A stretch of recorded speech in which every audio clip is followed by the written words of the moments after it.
Now in the second one it says find the values of unknown x and y, दोनों निकालने हैं, x भी निकालना है y भी निकालना है। अब कैसे निकालोगे, सबसे पहले सोचो x की वैल्यू और y की वैल्यू। आई कैन अंडरस्टैंड हम इसमें एक्सटीरियर एंगल प्रॉपर्टी लगा सकते हैं, और एक्सटीरियर एंगल प्रॉपर्टी क्या कहती है कि exterior angle is equal to sum of interior angles, non adjacent interior angles. तो ये जो अगर मेरा एक्सटीरियर एंगल है, इसके ऑपोजिट में दो इंटीरियर एंगल कौन से हैं, 50 और x।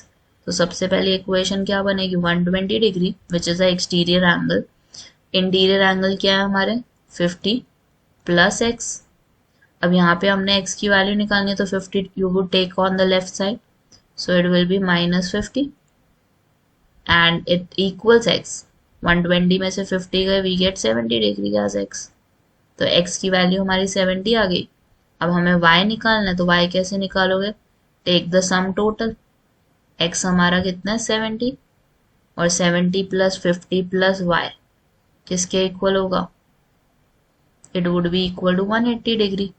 तभी तो हमारी y की वैल्यू निकलेगी। The above one is exterior angle property and the bottom one is angle sum property of triangle.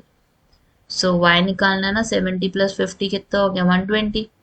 Take 120 on the other side, so 180 minus 120 is there which is 60 degree. y की वैल्यू कितनी आ जाएगी हमारी, 60। Now in the second one we have to find the value of y and we have to find the value of x। तो हमारा जो 80 degree ये दिया हुआ है, इसके ऑपोजिट वाला बिल्कुल सेम होता है, इसको हम क्या बोलते हैं, vertically opposite angle. So y is nothing but equal to 80 degree. How? You would write as vertically opposite angles भी exist करते हैं। तो अगर y हमारा 80 हो गया, अब हमने x निकालना, तो कैसे निकालेंगे, we would be using the angle sum property, क्योंकि दो एंगल्स तो हमें दिए हुए हैं, तीसरा मिसिंग है विच इज x, और किसके इक्विवेलेंट होगा, 180 डिग्री के। So right in the bracket angle sum property. 80 plus 50 is 130, 130 को राइट साइड ले जाओ, तो क्या बन जाएगा ये, -130। सो 180 minus 130 is 50 degree.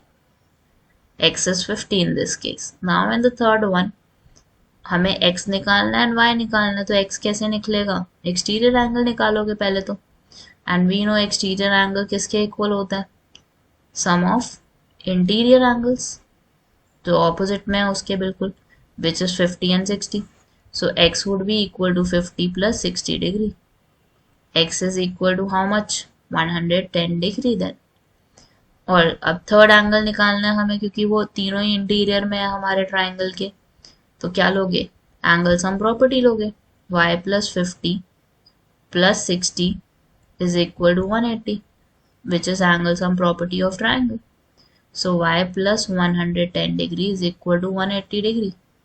So y will be 180 minus 110, which is 70 degree. y की वैल्यू कितनी आ जाएगी आपके पास, 70 डिग्री।